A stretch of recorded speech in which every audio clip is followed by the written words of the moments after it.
And you know what? We're going to talk more about that because our first guest is on the phone. She's calling in live from Awesome. London. Awesome. London. Nice. Wow. There. Help us welcome to the show, How's- Miss Pamela Hi, Naidoo. everybody. Welcome to the show.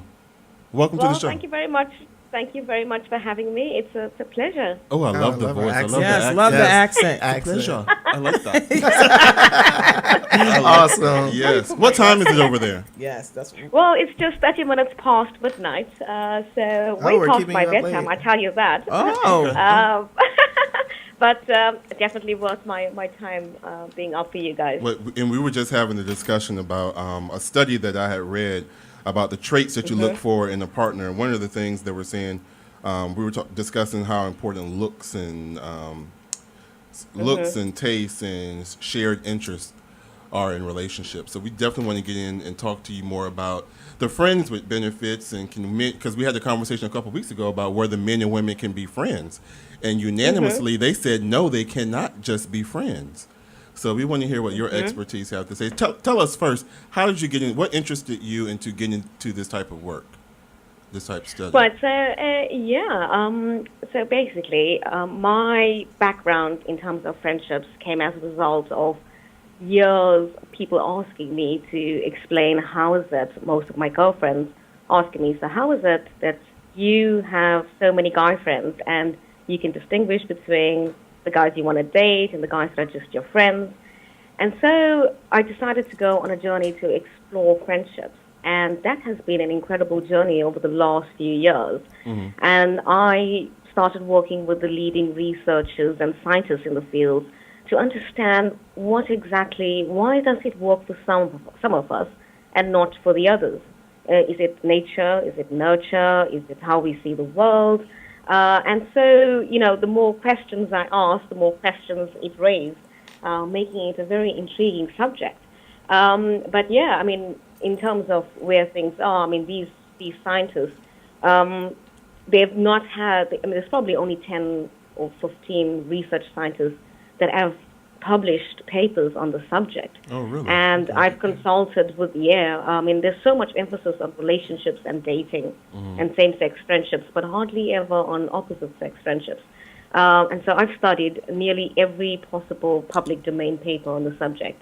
And working very closely with these professors in terms of understanding, historically and scientifically, why do some of us see the world differently, and where are we coming from in terms of how we've been wired, and do we actually fight an internal wiring system, so to speak? Right. So. No. So I was just going to ask you, so all this latest buzz that's going around about opposite-sex friendships, like I said, we had a whole show about that a couple of weeks ago. Why is this suddenly becoming so popular? Well, I mean, the research is quite clear. I mean, several studies have shown how the millennials of today are not just twice, but 4 times more likely to have many opposite-sex friends than those from our parents' generation. Oh. And I'm in my 30s, just for a frame of reference. And in the 1970s, just that was 3 or 4 decades ago, having opposite-sex friends was rare. But now in the 21st century, the game is completely changed, and the average young adult has around 2.5 opposite-sex friends. And I think, the big reason for why that's changed is gender equality. Women are playing a more active role in society. All of us, men and women are doing the same jobs. Right. We work together, we play together, and suddenly we're learning how to interact and be around each other. We're not just caregivers. So our role in traditional society has been developed, and our interactions with each other has changed also. Okay. All right. Okay. And this is Paula, too. Yes, my name is Paula. I know. Yes. I was so interested in what you were saying because we were talking earlier. Awesome. And I'm Paula. How are you? I'm good, Paula. How Good. are you? I'm doing well. So we were talking about this before you came on. What exactly is the friend zone, Pamela? Pamela, friend zone. and how do you define it? What is the friend zone? So in simple terms, the friend zone is a situation between 2 people where one person longs for more than a friendship, but the other person merely wants to remain platonic and have nothing more. And the friend zone is simply, therefore, a commitment mismatch between two people with differing needs and expectations from the very same friendship. And horrible place the to be. interesting thing about friendships is that two people in the same friendship can experience the same relationship in radically different ways. Oh, wow. And that's why we have interesting concepts such as friends with benefits and the friend zone. Okay. I can get with that. Can you get with that? I can get with that. I don't like being in the friend. I've been in the friend zone. You've been in the friend zone. Will? Yes, yes, I've been there. I think I have closed there. But you know, I mean, A vacation there. vacation in the friend zone. I want to ask a question because about this. Go ahead. No, you were going to say something, Pam? Yeah, I was just going to say, to make you feel better, I think most people have been part of the friend zone, even while growing up in school or adolescence. Oh, yeah. Even as young adults, Absolutely. some of us, fancied someone who's never reciprocated that affection or love. So I think it's affected nearly all of us. Mm-hmm. Absolutely. So that should make you feel a lot better. Yes. So. Okay. We'll see. Hey, Pamela, how are you? This is Brian. Thank you. How are you tonight? Good. I'm great. How are you, Brian? Awesome. So I have another question for you. What are some of the signs that you are in the friend zone? I think there's some very clear signs that you're in the friend zone. One, there's this feeling within yourself that you are investing more. You already know you like this person and you're unsure how they feel about you. And what you will try to do is try to determine whether that person actually feels the same way about you. And in that space of trying to determine if this person actually does like you, you will spend a lot of time, energy, and effort. But when you know for sure you're in the friend zone, it's a case of the other person, mentioning other people they are interested in. They don't make an effort with their physical appearance when they're with you. Mm-hmm. When they introduce you to other people, they introduce you as a friend. This is my friend. Yes, exactly. Gotcha. Heard that before. Yes, The friend meeting the friend. Yeah. Absolutely, and also, making comments like, I see you as a brother. Yeah. Or vice Oh, wow. versa. Not a brother. Told you. I just see you as a talking brother. about that. I think that's a very clear indicator. I mean, Okay. that's the one. I would most popular. I would use most widely to let people know that I just see them as a friend. Is to say, I really see you as I see you as a brother, and I hope at the back of it settles that expectation. Wow. Gotcha. Wow. Hi, Pamela. Okay. This is Will again. So I have a two-part question. So whenever I hear people talk about the friend zone, it's kind of said like with a negative connotation to it. What's right or what's wrong or right with being in the friend zone? That's my first question.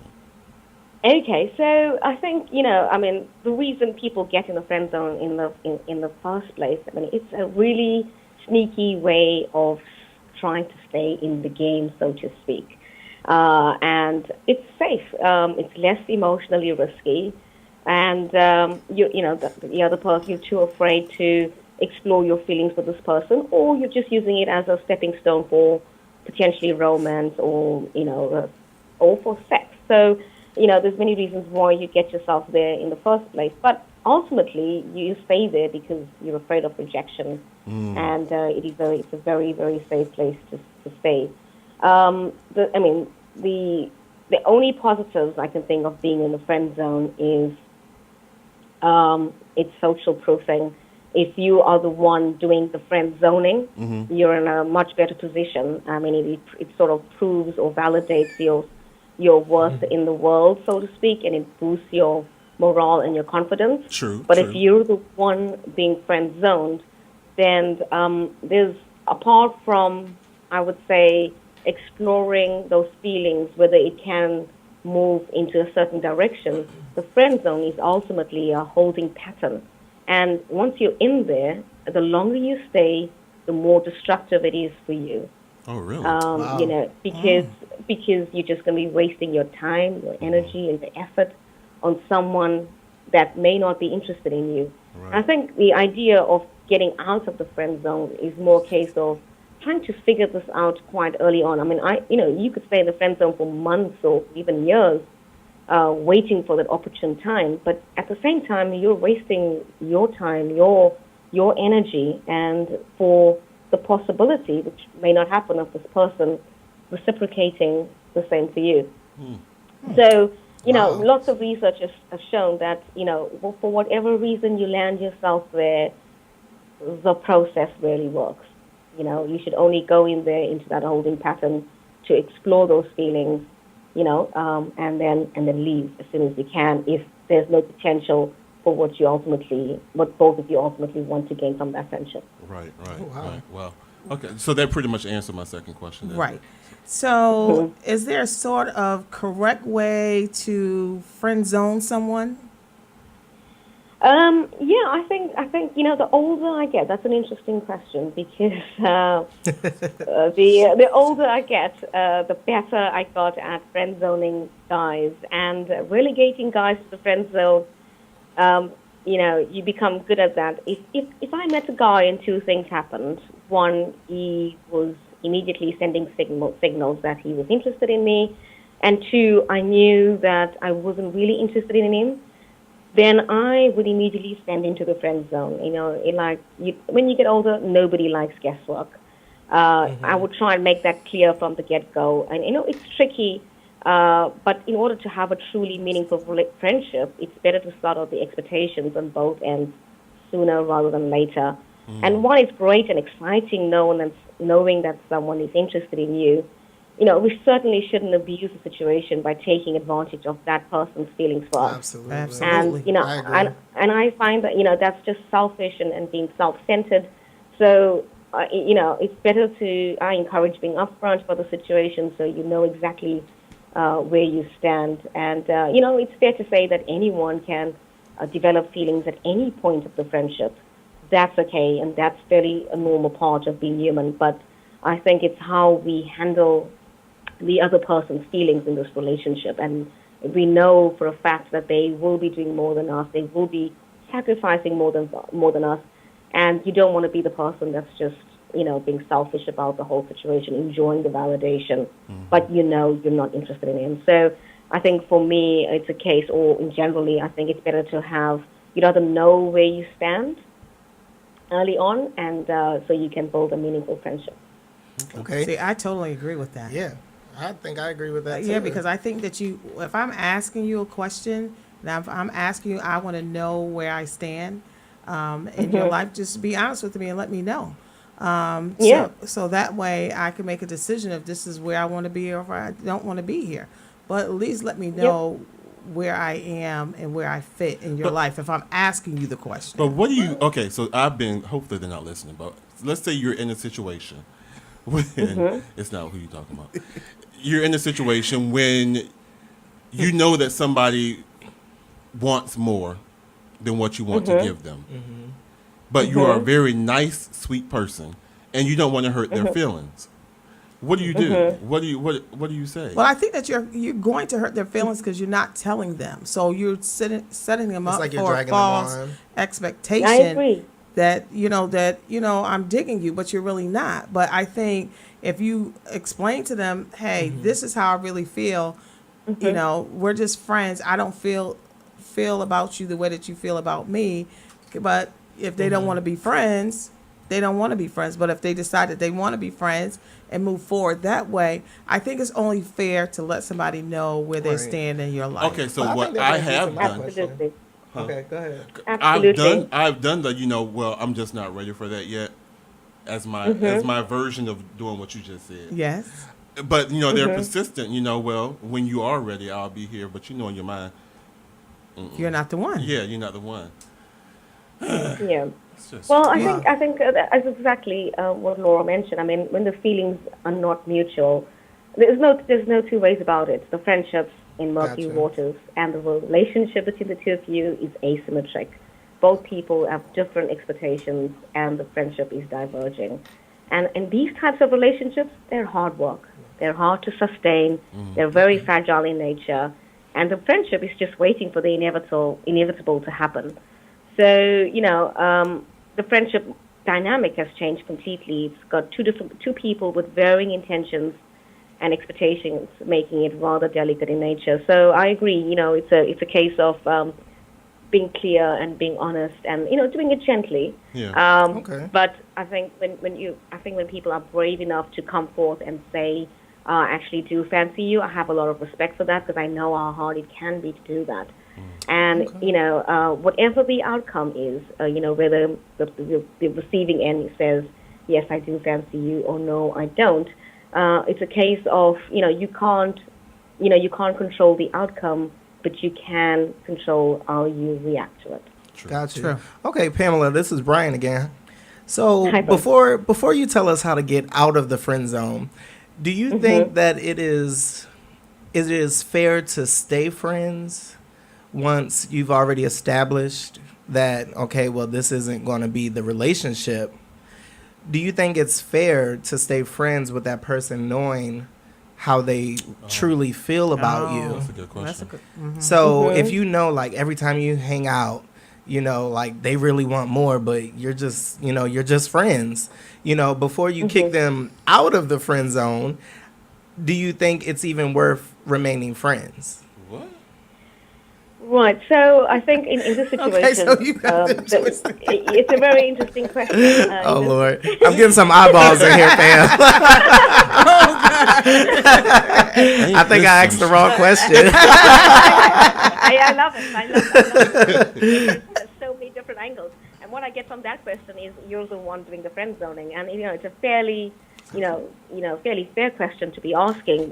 What should you be doing to give the other person their space? I mean, the first thing I would say is, like, if someone else fancies you more and you're aware of that, for a little while you can do nothing and let things settle.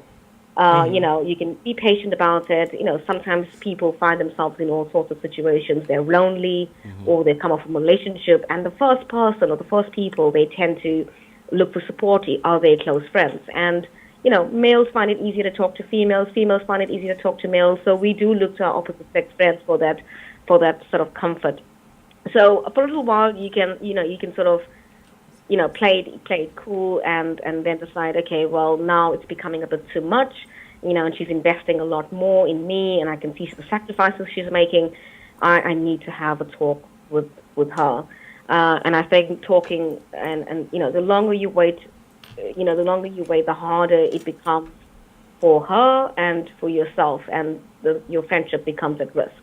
I think it's just a polite conversation of saying, can we talk about where we stand? I sincerely see you as a sister, and I'm starting to feel that you like me more than that. And if you do, then then the friendship itself is no longer mutual and beneficial to both of us. And in order for us to work as friends, we need to be on the same page. So I think being and sure they might deny it or they might go away and be quiet for a little while, but I think just reassuring the person that you value them and you value their friendship.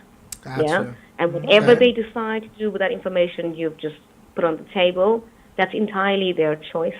But you, as a friend, will be there as a friend to support the situation. All right. I definitely agree with that. I agree with that as well.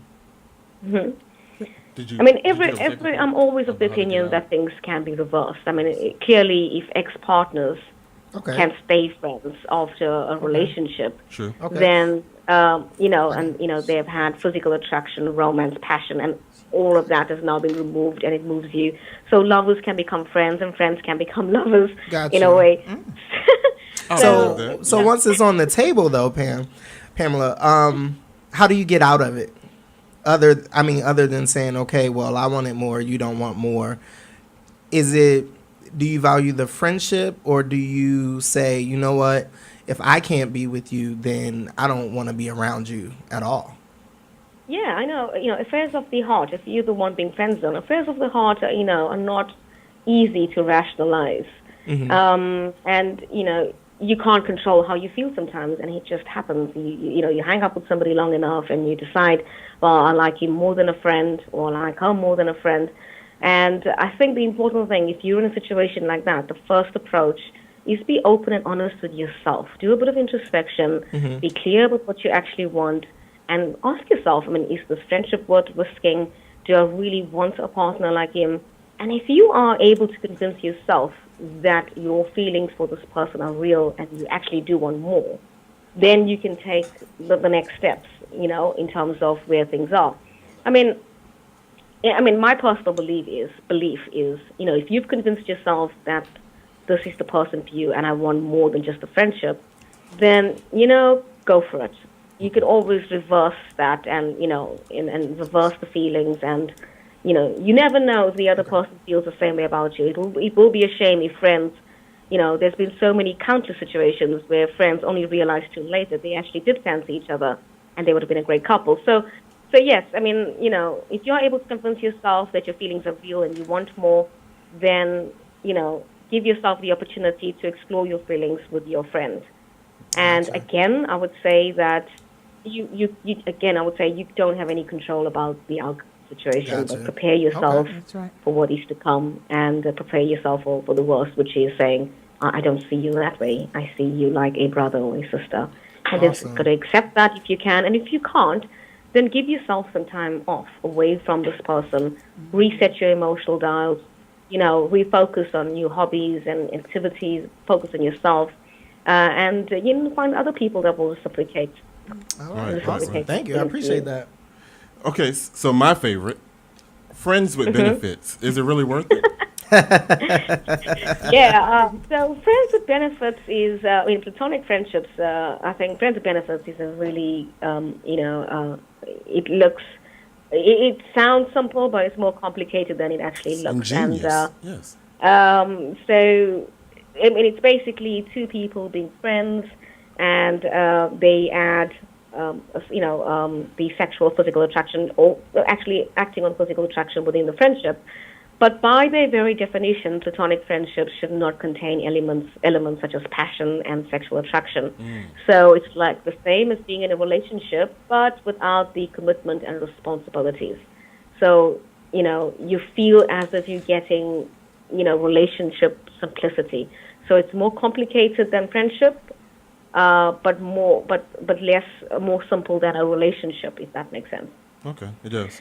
But yes, but it definitely has its own unique share of complications in terms of what it is. But one of the things that I would say that when we define what a friends with benefits relationship is, I think it's important to understand what it is not. And I think for most women, the studies are clear that a woman find it hard to detach sex and emotions. So what exactly is a friends with benefits relationship not? Adding sex to an existing friendship will not move the relationship towards a committed romantic relationship. And this is the most common assumption that many women make, which in most cases is a poor oversight. And it's largely because we tend to link sex with romance, and men are better able to separate the two. Yes, you do. Yes, you do. Thinking out loud. Yes, you do. They're two separate things. Yeah. Sex and relationship is two separate things. Sex and emotions. And emotions and romance. Not necessarily to women. Well, women are always more emotional. We're emotional creatures anyway. Yeah, you sure so are. I think. I agree. I'm a really. Okay. Why are you coming for me today? No, I'm just saying. I agree. I mean, women are you hit it on emotional. the We are head. very emotional creatures. I don't understand how you can't separate the two, but okay. Most women can, but Some women Some can. women can. Yeah, some Because women can. now- I like those. Today, women, we go for. They're if wearing we the just, pants. Yeah, we're wearing the pants. So if we want to get it in and just have sex with you, we can go ahead and have sex with you. You agree with that, and Pamela? leave and don't look for the flowers or anything like that. You maybe feel good. I don't have to talk to you for 6 months. Yeah, we don't. You're right. We don't. Yeah, we don't care Pamela, about do you that agree anymore. with that? There's definitely. I don't think there's a one size fits all when it comes to women and their involvement with friends with benefits relationship. But one thing is clear: the fact that friends with benefit relationships do exist today, and it's a sexual relationship that is absent or has minimal emotional investment, then surely women have shunned the traditional sex roles we once had. Right. And I think that's where that's where we're transitioning into. There's been immense progress and changes in women's sexual behavior over the ages, and in our attitudes towards how we to view these things. So, although there isn't a one size fits all, some women can, some women can't. I would say that it just depends on who you are. It's very dependent on your personality and how you view the world. But it is just fascinating to see the change in traditional sexual roles as women become more open to less committed setups. Exactly. Okay. All right. So my next question: How can we successfully have these friends with benefits relationships? I think you can. I mean, is that even possible before the feelings start to come? Right. So I think the friends with benefits relationships is a very gray area. It's not well understood, and there isn't a cultural script for this. So we all know what to do in the same-sex friendship. We all know what to do in a romantic relationship. We know after we've dated for a few years or a couple of months, whatever, we'll move to we'll commit to each other. We have a sort of a social way of doing things, an accepted way of doing things. Friends with benefits doesn't have a script, and so what tends to happen is people tend to pick scripts from what's around us, and women will tend to choose more romantic scripts. So, if you use a friends with benefits relationship for exactly what it's designed for, Right. then I think it is you could manage this relationship. However, most people don't fully understand the rules of this no strings attached relationship, and then somehow get caught in the middle. Because there are rules, right? Okay, so friends with benefits, all right. So I like going to the movies. I like going bowling. I like going to amusement parks. So if I'm doing that with someone who I'm benefiting from in the bedroom, why not just date? Why not? I mean, because if we're just friends, I shouldn't be holding your hand out in public. Well, right? it's the commitment. They don't want the commitment. They don't want to commit. That's the thing. Absolutely. So that's why they don't want to commit. So- So that's why it's very important in the very beginning to not emotionally. and to set the ground rules to say, Gotcha. hey, this is Absolutely. the sandbox that I'm playing in. You either want to play in it or you don't. And if you Gotcha. decide, if I'm telling you that we can do all those things, but I don't want to have a committed relationship with you, and this is a sandbox that we're playing in, then you shouldn't play in it because you're the one that's going to get your feelings hurt. That makes sense. And if everybody's honest about it and set the ground rules like Will said, then it'd be a lot of less hurt feelings. Yeah. That's what I think. Absolutely. But who am I? People around. Absolutely. I mean, you hit the nail on the head. Oh, thanks, Pamela. exactly I appreciate Yeah. Okay. All right. So you have a book out. Can you tell us about the Yes, book? correct. Yes. So my book came, it's called Just Friends, and it's the ultimate girl's guide to male friendships. I've written this book specifically for women because that's where the entire discussions of platonic friendships came from, and my focus was making a woman to help them develop, initiate, maintain male friendships. And, and it covers an array of topics, everything about your view of the world and what exactly is friendship, how to befriend the guy, where can you meet these guys, how do you sustain the friendship, how do you become a better, how do you become better conversationalist when hanging out with the boys, what to deal when you have male friends and you're in a relationship, and vice versa, and what happens when one of you starts liking each other, moving on to more than just friends. Amen. And then we cover stuff like, if the possibility of dating is there, then what? And, handling relationships at work as well. So, it covers an array of topics dealing with helping women progress to having successful male friendships. And I think that's the key to long-lasting, meaningful relationships. Right. Even in terms of having a partner, research has shown, there's a study done, and it's shown that 25% of people who were friends before they moved into a relationship stayed in a relationship forever.